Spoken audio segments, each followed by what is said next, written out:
வர தாயமங்கலம் சர்க்கஸ் மாதிரி ஆகிப்போச்சு என் பொழப்பு. கைதட்டு சோத்து பானை வச்சேமா குரங்கு மாதிரி.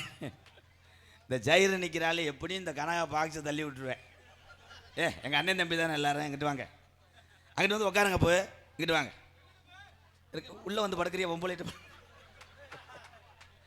நாடக உலகத்திலே நான் அதிக நாடகம் பாடி விளையாண்ட மேடைகளே ஒரு மைசெட்னா என் பங்காளி தான்.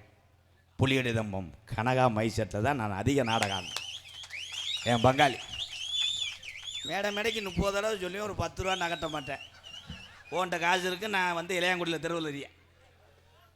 என் பங்காளியோடைய அன்புக்கு ஈடாகாது. எப்போ பார்த்தாலும் அன்பை மட்டும் வாரி கொடுத்து எந்த நடிகனும் கஷ்டப்படாத அளவுக்கு மைசெட்டு போடுற ஒரே ஆள்னா புலியடி தம்பம் கனகா ஆடியோஸ். வாழ்த்துக்கள் பங்காளி.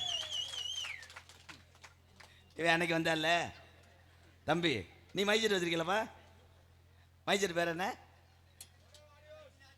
அன்னை மீனாட்சி. அன்னை மீனாட்சி தாயே. வாழ்த்துக்கள் ப்ரோ. அவனை பார்த்தாக்கல கருது வண்டி ஓட்டுற மாதிரி இருக்கேன் பாரு. எங்கள் சின்னம்மா மயந்தேன். உலகத்திலே இருக்கக்கூடிய அத்தனை தமிழ் உறவுகளுக்கும் எம்கேஆரின் பணிவான இரவு கடந்த வணக்கம். முடிஞ்சு 15,000 சரியா போச்சு. ஏலே இவன் காரைக்குடிக்காரன் தானடா. யார